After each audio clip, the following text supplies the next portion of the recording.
欢迎收看投资应总经。2个月前才刚刚上任，有李显龙接班人之称的新加坡总理黄循财，在上任前曾经说过，新加坡不亲中不亲美，只亲新加坡，试图奠定新加坡超然中立的基调。然而，新加坡2大主权基金之一的淡马锡控股，对于中国的投资态度却不是如此。今天这集就让我们来聊聊淡马锡前进欧美印，新加坡放弃中国了吗？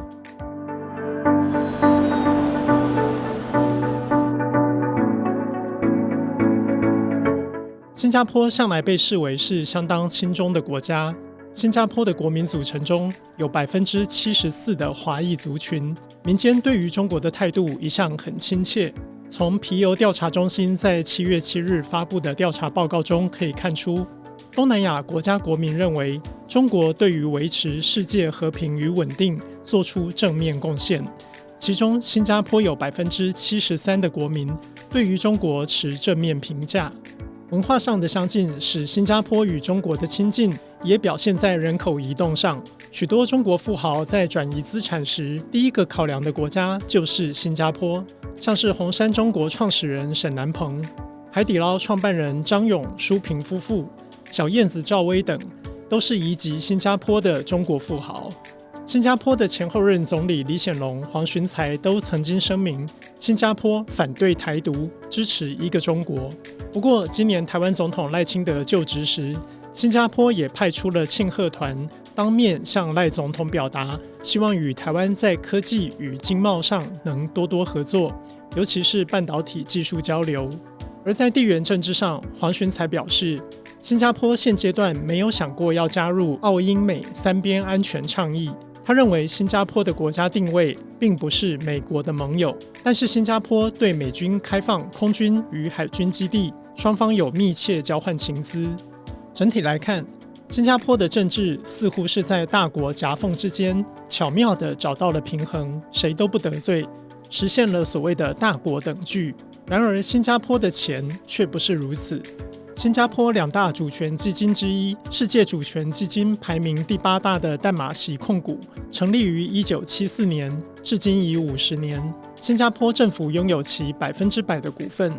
淡马锡控股近期公布了2024年的年报，它的投资组合净值达到3890亿新加坡币，折合新台币大约是9兆4315亿元。过去10年大概赚了1660亿新加坡币，折合新台币是4兆247亿元，换算每年的投资回报大概是 6% 的年复合成长率。如果从成立日至今50年来算，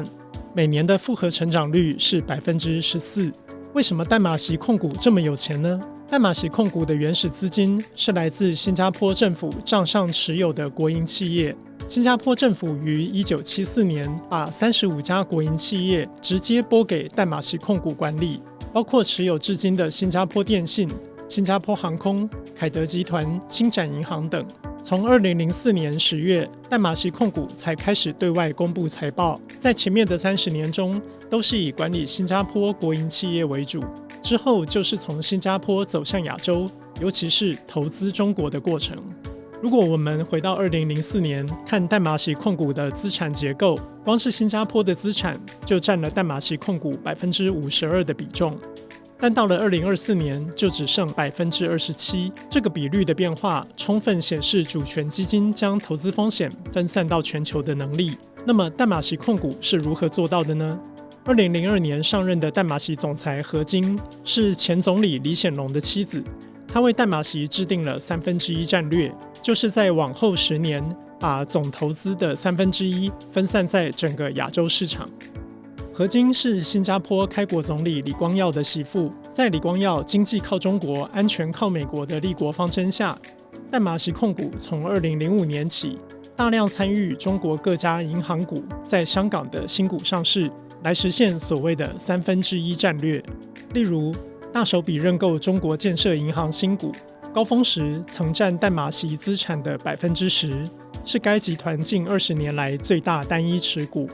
李光耀曾经在访问中国时对邓小平说过，新加坡愿意协助中国进行改革开放。以网络上可以查到的买卖资料观察，在2014年之前，淡马锡对于中国的投资都是买进多于卖出。不过，淡马锡控股在2014年之后开始增加对欧美的投资。从淡马锡2024年的年报中可以看出，香港上市的建设银行已不再是淡马锡的重要投资。以比率看，淡马锡在中国投资的顶点是2020年的29%，2024年就已经下降到19%，而这当中的转折点似乎发生在2015年。在说明2015年发生什么事情之前，先告诉读者们一个好消息：财讯的周年庆开跑咯！现在订购杂志1年期以上的读者，不仅可以抽限量版一卡通，还能享有全年最优惠的价格。快来跟我们一起追踪产经趋势，掌握投资脉动吧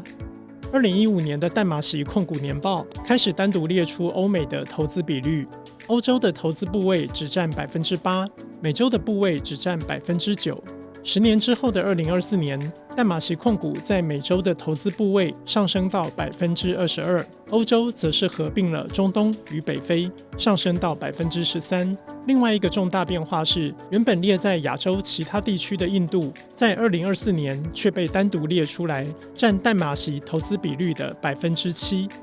那么，淡马锡在逐步减少的中国投资部位里面，还保留了哪些持股呢？观察2024年报，主要的持股大约是友邦保险23亿美元，阿里巴巴17亿美元，中国工商银行24亿美元，平安控股18亿美元，腾讯约37亿美元。合计这5档有特别列出的中国市场持股，大约是120亿美元，占淡马锡对中国投资总额的22%，而且都是以港股形式持有，不是 A 股的人民币部位。而在2015年后大幅加码的欧美与印度投资，淡马锡买了哪些公司的股票呢？作为亚洲金融中心，新加坡对于投资各类金融平台特别有兴趣。以2024年的年报 ，Visa 与 Master 两家的持股合计超过100亿美元，不在主要金融持股的名单，还有 PayPal、个人理财公司 SoFi、指数公司 MSCI 以及 ETF 公司 BlackRock。此外，淡马锡还投资印度国家股票交易所，这是印度2大股票交易所之一。淡马锡喜欢的第二个投资领域是消费与地产，包括印度的餐点外送平台 Zomato、美国的 Amazon， 还有屈臣氏全球连锁店25%的持股，以及英国伦敦多个金融办公大楼。最后一个重点加码的领域是生物技术与农业，这包括德国的拜耳、韩国生技公司 Celltrion、印度的 Manipur Health 连锁医院、法国的动物药品公司 Sevasonde Animal。综合观察，新加坡官方自我定位为国际金融中心与物流中心，主权基金淡马锡控股则配合押宝金融与消费，巩固新加坡产业与投资收益。同时，因为新加坡地狭人稠，重点发展医疗生技产业，也是淡马锡重压生技与农业投资的根本原因。淡马锡控股作为新加坡的主权基金，每年收到的股息有一半是法律允许，可以作为政府预算资金的来源。不过，配合新加坡的产业发展，并在成长的过程中赚取资本利得，才是淡马锡在新加坡整体发展的定位。财团粉丝们，您认为淡马锡控股的调整会对国际市场带来什么影响呢？ A. 资金加速撤离中国，寻找新的投资机会。 B. 有人卖就代表有人买，逢低布局中国，等待复苏。 C. 我有其他想法，写在留言区。今天的投资硬总经到这边告一段落。喜欢这个节目的观众，记得帮我们按赞与分享哦。我们下次见。